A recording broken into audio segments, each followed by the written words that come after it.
경찰 빠져. Selamat datang di All Five Channel. Di video kali ini All Five akan coba merangkum alur dari sebuah film. Film yang tayang tahun lalu ini merupakan sebuah film bergenre saintifik ilmiah dan aksi yang berasal dari Korea Selatan. Menceritakan tentang aksi seorang guard dan rekannya yang disebut Thunder dalam menghentikan para tahanan alien yang disebut Paro yang berniat menguasai bumi. Sebelum kita mulai ke rangkuman ceritanya, mari kita berkenalan dulu dengan beberapa pemeran utama dalam film ini.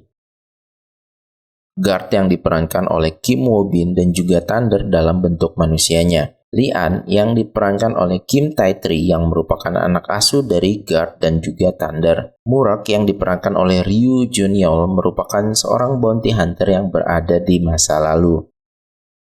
아주 오래전부터 외계인들은 그들의 죄수를 인간의 몸에 가두어 왔다. Di awal film, kita diberitahukan bahwa sejak zaman dahulu, alien sudah mengunci tahanan mereka di tubuh manusia tanpa kita sadari. Ada salah satu alien yang disebut Paro yang memiliki kemampuan keluar masuk tubuh manusia dengan sesuka hati. Scene kemudian beralih ke waktu pada tahun 1380. Terlihat ada seorang wanita dalam kondisi melayang namun tidak sadarkan diri. Terlihat dia sedang dilindungi oleh sebuah tameng, di mana ketika beberapa orang sekitar menyerangnya. Tak lama setelah itu tiba-tiba langit seperti terbelah dan membentuk sebuah portal disusul dengan kemunculan sebuah mobil. Dari dalam mobil keluar sebuah robot yang disebut Thunder yang kemudian melakukan scanning pada tubuh wanita yang melayang tersebut. Selain itu dari dalam mobil pun muncul sesosok robot yang disebut guard atau penjaga. Kedatangan mereka di sini adalah untuk menjalankan tugas mereka, yaitu menangkap alien yang disebut Paro yang berkeliaran di bumi. Terlihat alien tersebut kembali masuk ke dalam tubuh wanita yang sedang melayang dan akhirnya berhasil diamankan oleh guard. 탈옥은 계속 벌어질걸. Setelah misi penangkapan selesai, Guard dan Thunder tersebut kembali ke masa sekarang, yaitu di tahun 2012. Dari sini kita dapat informasi bahwa selama melakukan tugas, Guard dan Thunder sudah berhasil menangkap 7 Paro. Dari penangkapan Paro sebelumnya, ternyata Thunder sempat membawa seorang bayi yang mana bayi tersebut merupakan anak dari wanita yang tubuhnya terdapat Paro. Guard yang sempat menolak bayi tersebut akhirnya termakan tipu daya Thunder dan terpaksa merawat bayi tersebut. Perlu kalian ketahui bahwa Thunder merupakan sosok robot yang bisa menjadi mobil, dan jika dalam bentuk manusia, Guard dan Thunder memiliki wujud manusia yang sama.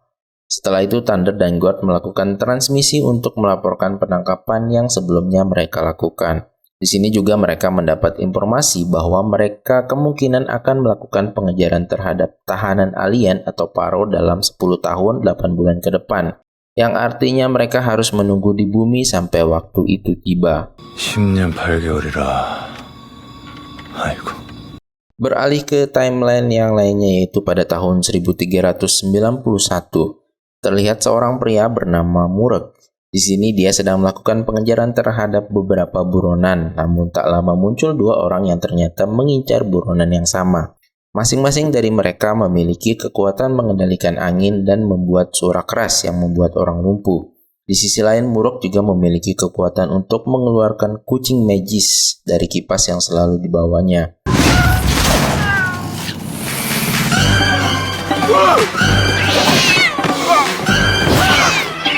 Dan setelah bertarung beberapa saat, Murok pun berhasil mengalahkan kedua orang tersebut dan berhasil mendapatkan hadiah dari buronan yang ditangkap. Selanjutnya, Murok mendapat tugas untuk mencari sebuah pisau ilahi, di mana untuk mendapatkan petunjuk mengenai lokasi pisau tersebut, dia harus menemui ayahnya yang berada di penjara. Dari informasi sang ayah diketahui bahwa pisau tersebut merupakan sebuah artefak yang dipercaya memiliki kekuatan ajaib, dan saat ini pisau tersebut berada pada seorang mantan hakim di sebuah tempat bernama Biok Nanjung. Saat akan sampai di tempat tujuannya, Murok dan kedua kucingnya yang sekarang berwujud manusia sempat berpapasan dengan seorang pria yang berpakaian modern. Saat sudah sampai di tempat sang hakim, ternyata pria dengan pakaian modern sudah berada di sana dan mengincar pisau yang sama.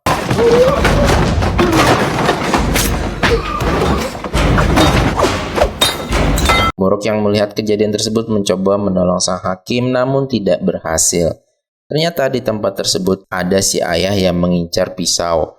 Pria yang melihat pisau dibawa kabur oleh ayah Murok kemudian mengejarnya. Murok bertarung dengan pria tersebut, namun pada akhirnya dia kewalahan dan dibuat tak sadarkan diri. Hingga pada malam hari dia ditemukan oleh kedua kucingnya, di mana dari lubang tembok tempat Murok ditemukan, mereka menemukan sebuah cahaya aneh yang berasal dari sebuah benda yang berbentuk seperti sebuah pesawat. Dan di sana juga ternyata ada seseorang yang sepertinya sedang menjaga pesawat tersebut.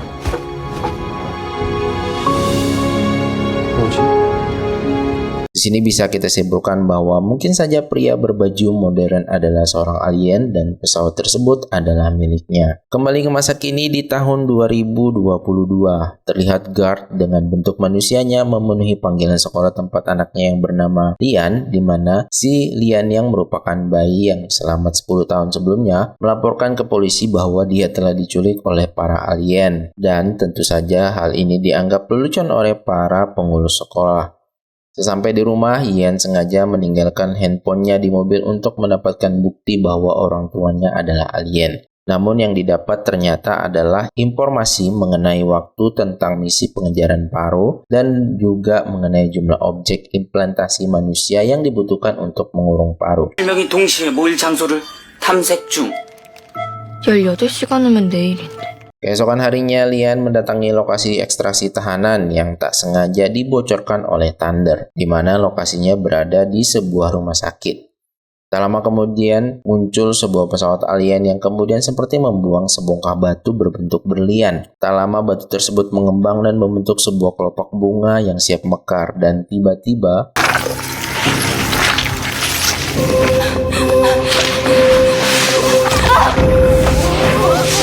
ya, satu persatu tentakel Paro keluar dan menancap ke setiap orang yang berada di rumah sakit tersebut. Lian yang berada di sana pun hampir menjadi korban. Setelah semua selesai, orang-orang di rumah sakit tersebut kembali normal seperti tidak terjadi apa-apa. Kembali ke masa di mana Murok dan kedua kucingnya yang masih dalam misi mencari pisau sampai kepada sebuah rumah, di mana mereka menemukan sebuah gambar aneh yang jika diperhatikan di gambar tersebut menggambarkan sosok Guard dan juga Thunder. Dan kemungkinan gambar ini ada kaitannya dengan adegan di awal film sebelumnya. Di sisi lain kita diperlihatkan pada dua orang penyihir yang sedang mendatangi sebuah kuil bernama Milbon. Saat bertemu dengan pemimpin kuil, kedua penyihir tersebut mulai menunjukkan barang-barang dengan kemampuan uniknya. Namun ternyata tujuan pemimpin kuil ini memanggil mereka adalah untuk membantunya menemukan pisau ilahi.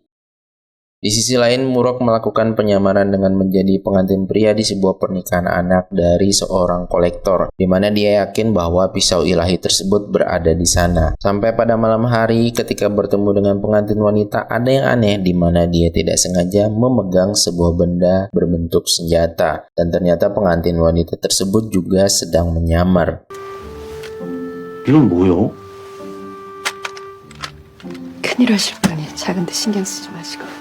Dan besar kemungkinan wanita tersebut berasal dari masa depan yang memiliki tujuan yang sama dengan Murok, yaitu mencari pisau ilahi. Saat sedang mencari pisau tersebut, mereka dikejutkan oleh kedatangan kedua penyihir dan orang dari kuil Milbon. Kedatangan mereka ke sini adalah untuk mencari pisau ilahi. Wanita yang menyamar sebagai pengantin wanita ini akhirnya menghadapi kedua penyihir tersebut dan berhasil mendapatkan pisau ilahi.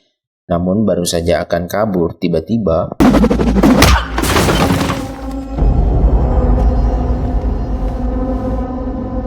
ya, pemimpin kuil Milbon berhasil melumpuhkannya. Di sini terlihat ada yang aneh, di mana di tangan pemimpin kuil tersebut terlihat dia menggunakan jam tangan mewah dari masa depan. Kembali ke tahun 2022, setelah kejadian di rumah sakit, Lian mempertanyakan apa yang sebenarnya terjadi di rumah sakit kemarin. Dan dari sini kita mengetahui fakta bahwa alien yang disebut Paro yang mereka penjarakan berasal dari planet yang sama dengan Guard. Namun karena mereka bermutasi menjadi semakin kuat sehingga membuat mereka memenjarakannya di tempat yang paling aman, yaitu pikiran manusia. Di mana ketika manusia tersebut mati maka Paro pun akan ikut mati. Tugas Guard di sini adalah untuk mencegah dan menangkap jika ada Paro yang berhasil lolos dan mengendalikan tubuh manusia seperti di adegan awal film tadi. Setelah kejadian di rumah sakit, ternyata ada salah satu Paro yang berada dalam tubuh seorang detektif bernama Mundusuk. Paro yang berada dalam tubuh Mundusuk merupakan salah satu alien yang disebut controller, yang mana tipikal alien ini adalah kunci untuk kebangkitan para alien di bumi. Untuk merealisasikan hal tersebut, bumi kedatangan alien dengan sebuah kapal yang di dalamnya terdapat benda berbentuk gelembung yang disebut Hava. Di dalamnya terdapat zat yang jika dilepaskan di bumi, maka para alien bisa hidup dengan atmosfer bumi. Guard dan Thunder yang coba menghentikan rencana tersebut dibuat kewalahan. Sampai pada akhirnya controller berhasil dibangkitkan dan berhasil melepas beberapa Hava. Kembali ke zaman dulu di mana terungkap fakta bahwa lelaki berpakaian modern dan pemimpin kuil Milbon adalah alien yang memang mengincar pisau ilahi untuk membangkitkan controller. Dari sini mulai ketemu titik terang kenapa alur cerita di film ini selalu berpindah-pindah masa lalu dan sekarang, karena ternyata memang semuanya memiliki kaitan antara Murok, Yi-an, penyihir, pemimpin Milbon, laki-laki berpakaian modern, bahkan mantan hakim pun berkaitan. 그자는 누구 몸속에 들어있을까? 그날 그곳에 있던 인간은 모두 4명. 현감은 에너지에 찔렸지만 죽었고. Kembali ke Murok yang sudah berhasil mendapatkan pisau ilahi, namun ketika akan kabur dia harus kembali untuk menyelamatkan Lian yang terkena racun dari makanan yang diberikan olehnya saat dia menyamar menjadi anggota kuil Milbon. Namun sayangnya saat itu dia berhasil dilukai oleh pemimpin Milbon sampai dia dan Lian dibuang ke dasar sungai. Kembali lagi ke adegan saat kondisi kota di masa sekarang yang sudah tercemar Hava, di mana dari sekian banyak orang yang tubuhnya terdapat alien, hanya 2 alien yang berhasil bangkit, yaitu pria yang berpakaian modern, dan 1 orang lagi adalah yang menjadi pemimpin kuil di Milbon. Saat ini Guard dan Thunder berhasil mendapat pisau ilahi dan sedang dikejar oleh controller dan kedua alien lainnya. Hingga akhirnya untuk mencegah para alien mendapatkan pisau dan melepaskan sisa Hava, Thunder dan alien membawa mereka ke masa lalu. Kejadian ini merupakan kejadian 10 tahun lalu yang terjadi saat Lian dan Murok masih kecil, di mana pada saat itu mantan hakim, kedua penyihir, ayahnya dan Murok kecil menyaksikan kejadian Guard dan Thunder menyeret controller dan kedua aliennya ke masa lalu. Dan saat kejadian tersebut, Thunder dan Guard tidak selamat sehingga Lian terjebak di masa lalu. Di sisi lain, controller juga mengalami luka berat sehingga dia harus mencari tubuh baru. Saat itu juga Murok dan Lian kecil sempat bertemu dan sempat diselamatkan oleh Murok. Inilah mengapa pemimpin Milbon dan pria berbaju modern mencari pisau ilahi dan menancapkan ke mantan hakim, kemudian ke kedua penyihir dan ayah Murok. Karena dengan hal tersebut mereka bisa mengetahui di tubuh siapa controller berada untuk dibangkitkan. Kembali ke pertempuran antara Lian dan kedua alien untuk memperebutkan pisau ilahi. Di sini dia dibantu oleh kedua penyihir yang mengetahui fakta tentang pemimpin kuil Milbon. Ketua Milbon sempat disegel sementara waktu, tapi di sisi lain Lian sempat terpojok oleh alien yang lainnya. Beruntung saat itu, Murok datang dengan pedang pusakanya dan berhasil menyelamatkan Lian.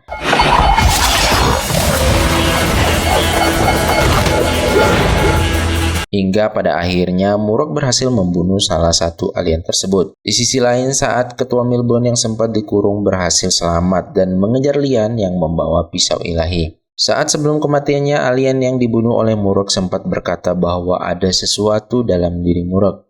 Dan dari sini kita mengetahui bahwa saat kontrol sekarat dan mencari tubuh manusia, dia berhasil mendapatkannya, yaitu tubuh Murok yang masih kecil. Dan film pun selesai.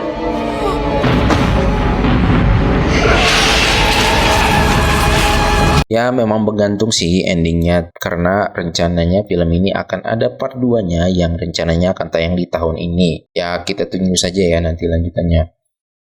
Menurut gue pribadi dari alur cerita di awal-awal film ini cukup membingungkan karena timeline-nya yang berubah-ubah.